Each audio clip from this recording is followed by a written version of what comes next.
নমস্কার। Neotia Getwell multi speciality হসপিটালের উদ্যোগে ন্যাশনাল এপিলেপসি অ্যাওয়ারনেস মান্থ উপলক্ষে আমরা জনসাধারণের কাছে মৃগীরোগ সম্পর্কে সচেতন করার জন্য আজকে আমাদের মধ্যে পেয়েছি সুনামধন্য ডক্টর এম শামীম, নিউরোলজিস্ট।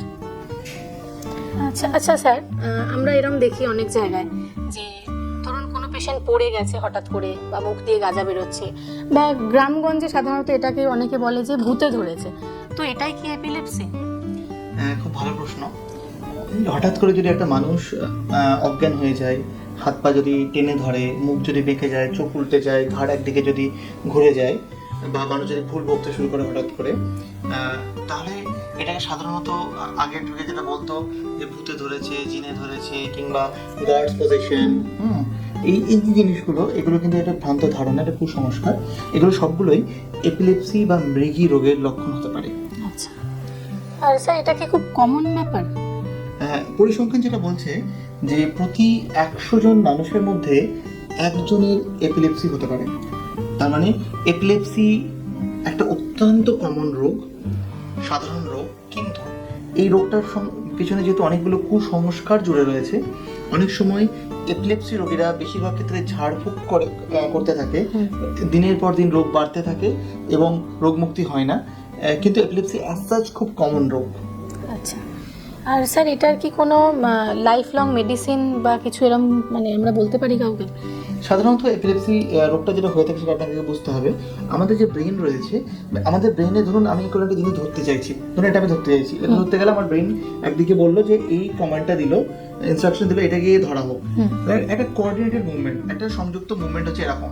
যখন আমাদের পুরো ব্রেনটা একসঙ্গে ফায়ারিং করে, একসঙ্গে যখন ইলেকট্রিক্যাল অ্যাক্টিভিটি শুরু হয়ে যায়, তখন এরকম একটা মুভমেন্ট না হয়ে, সোজা মুভমেন্ট না হয়ে করতে থাকে, এটা এপিলেপসি। তাহলে এপিলেপসি কিন্তু ব্রেনের অ্যাবনর্মাল একটা ইলেকট্রিক ফায়ারিং। এইটা কমানোর জন্য বিভিন্ন ধরনের ওষুধ আছে, যে ওষুধ ব্রেনের মধ্যে এই ফায়ারিংটাকে কন্ট্রোল করতে পারে। সেই ওষুধগুলো সাধারণত আমরা এপিলেপসি একবার শুরু হলে শুরু করি, একের পর এক ওষুধের পরিমাণ ডোজ অ্যাডজাস্ট করতে থাকি। যদি কোনো একটা পয়েন্টে গিয়ে এপিলেপসি বা খিঁচুনি বন্ধ হয়ে যায়, তাহলে সেই পয়েন্ট থেকে শুরু করে নেক্সট 2 থেকে 3 বছর যদি টানা তার খিঁচুনি না হয়, ততদিন আমরা ওষুধটা আমরা চালাই, তারপরে ধীরে ধীরে আমরা বন্ধ করি। কিছু কিছু ক্ষেত্রে মানে যদি ধরুন 100 জনের খিঁচুনি হচ্ছে, হয়তো 10 জন বা 20 জনের ক্ষেত্রে এমনটা হতে পারে যে সারা জীবন তাকে ওষুধ খেতে হচ্ছে। কিন্তু বেশিরভাগ ক্ষেত্রে এটা কিছুদিন ওষুধ খাওয়ানোর পরে আমরা বন্ধ করে দিই। কিন্তু সাধারণ মানুষকে আমি একটা কথাই বলবো যে আপনারা খিঁচুনির ওষুধ হঠাৎ করে বন্ধ করে দেবেন না। হঠাৎ করে খিঁচুনির ওষুধ বন্ধ করে দেওয়া অত্যন্ত বিপজ্জনক জিনিস। যদি আপনার খিঁচুনি হয়ে থাকে, যদি খিঁচুনির ওষুধ খান, অতি অবশ্যই নিউরোলজিস্টের পরামর্শ নিয়ে ওষুধের ডোজ বাড়ানো, কমানো বা বন্ধ করার ডিসিশন নেবেন। তাহলে স্যার এটা আমরা বলতে পারি এটা কিউরেবল? হ্যাঁ, খিঁচুনির যে ব্যাপারটা, এটা আপনাকে একটা জিনিস বুঝতে হবে যে খিঁচুনি মানেই এপিলেপসি হয়। মানে এই যে আমি এক জিনিস করে দেখালাম, এটা হচ্ছে খিঁচুনি। যদি একটা মানুষের একবার খিঁচুনি হয়, যদি 24 ঘন্টা পরে আবার একবার খিঁচুনি হয়, মানে একদিন ছাড়া দিয়ে আরেকবার যদি খিঁচুনি হয়, এবং দুটো খিঁচুনিরই কোনো কারণ খুঁজে পাওয়া যাচ্ছে না, মানে ধরুন তার মধ্যে সোডিয়াম পটাশিয়াম যে শরীরের যে লবণের তারতম্য হয়নি, সুগারের তারতম্য হয়নি, অথচ খিঁচুনি হচ্ছে, সেই ক্ষেত্রে আমরা ধরি এটাকে এপিলেপসি বলা হয়। সেই এপিলেপসি যদি হয়, অনেক ক্ষেত্রে দেখা গেছে যে ধরুন বাচ্চাদের যে এপিলেপসি, সেই এপিলেপসি একটা বয়সের পরে অটোমেটিক্যালি বন্ধ হয়ে যায়, তাহলে সেক্ষেত্রে সেটা কিউরেবল হয়ে যায়। কিছু কিছু ক্ষেত্রে এপিলেপসি কয়েক বছর ওষুধ খাওয়ালে ওটা বন্ধ হয়ে যায় আর ফিরে আসে না, সেটাও কিউরেবল হলো। শুধুমাত্র মানে কতগুলো বিশেষ ক্ষেত্র আছে যে ক্ষেত্রে এপিলেপসি হলে সারা জীবন ওষুধ খেতে হয়, সেটা কিউরেবল নয়, সেটা ট্রিটেবল। তার মানে এপিলেপসি কিছু ক্ষেত্রে কিউরেবল, কিছু ক্ষেত্রে আংশিকভাবে কিউরেবল, কিছু ক্ষেত্রে পরিপূর্ণ কিউরেবল, কিছু ক্ষেত্রে কিউরেবল নয়, জাস্ট ট্রিটেবল। তাহলে স্যার আমরা এটার জন্য মানে পরামর্শ কার নেওয়াটা বেটার বলে আপনার মনে হয়?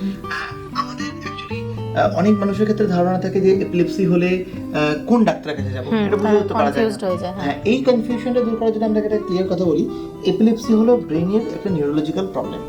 অনেক ক্ষেত্রে ব্রেনের বিভিন্ন ধরনের টিউমার বা ব্রেনের বিভিন্ন ধরনের ড্যামেজ থাকলে এপিলেপসি হতে পারে। তার মানে এপিলেপসি আবার শুধু তাই নয়, এপিলেপসি পেশেন্টের বিভিন্ন ধরনের মানসিক মানে প্রবলেম হতে পারে, যেটা আমরা সাইকিয়াট্রিক সমস্যা বলি। তার মানে যেটা হলো যে এপিলেপসি পেশেন্টের মধ্যে ব্রেনের টিউমার এই সমস্ত জিনিস থাকতে পারে, আবার এপিলেপসি মানুষের মধ্যে সাইকিয়াট্রিক প্রবলেমও থাকতে পারে, আবার এপিলেপসি নিজেও একটা রোগ। তাহলে যদি আপনি এপিলেপসি রোগটাকে যদি টার্গেট করে চলেন, তাহলে এপিলেপসি রোগটা হলে বা মৃগী যদি কারো হয়, তাহলে তাকে প্রথমে যেটা দেখানো উচিত, পরামর্শ নেওয়া উচিত, তিনি হবেন নিউরোলজিস্ট, নিউরো মেডিসিনের ডাক্তার। নিউরো মেডিসিনের ডাক্তার পেশেন্টকে পরীক্ষা নিরীক্ষা করে তারা ডিসাইড করবেন এই পেশেন্টের অপারেশন করে লাভ হবে কি হবে না। যদি অপারেশনের দরকার পড়ে তাহলে ইজি, ভিডিও ইজি বা এমইজি, পেট এমআরআই ইত্যাদি ইত্যাদি অনেক কিছু আছে পদ্ধতি, সেগুলো করে যে পেশেন্টগুলোকে অপারেশন করলে লাভ হয় তখন আমরা এপিলেপসি সার্জনের কাছে আমরা রেফার করি। আর যে পেশেন্টের এপিলেপসির সঙ্গে সঙ্গে সাইকিয়াট্রিক প্রবলেম থাকে, মানসিক সমস্যা থাকে, তাদেরকে আমরা নিউরো সাইকিয়াট্রি বা সাইকিয়াট্রিক ডাক্তারের কাছে রেফার করি। তাহলে সাধারণ জনগণের কাছে এই এপিলেপসি অ্যাওয়ারনেস মান্থে আমি একটাই মেসেজ দিতে চাইবো, যদি আপনাদের মৃগী রোগ হয়, যদি খিচুড়ি হয় আপনাদের পরিবারে কারো, অতি অবশ্যই নিউরো মেডিসিনের ডক্টরের সঙ্গে কনসাল্ট করবেন। সেই ডাক্তারবাবু যে ওষুধ আপনাকে দেবেন, যা পরামর্শ দেবেন, সেই পরামর্শ মেনে যদি আপনি চলেন, আপনার এপিলেপসি রোগ পরিপূর্ণ কন্ট্রোলের মধ্যে আনা সম্ভব। থ্যাংক ইউ স্যার, আজকে অসম্ভব ভালো লাগলো আপনার থেকে এগুলো শুনে। থ্যাংক ইউ, ভালো থাকবেন।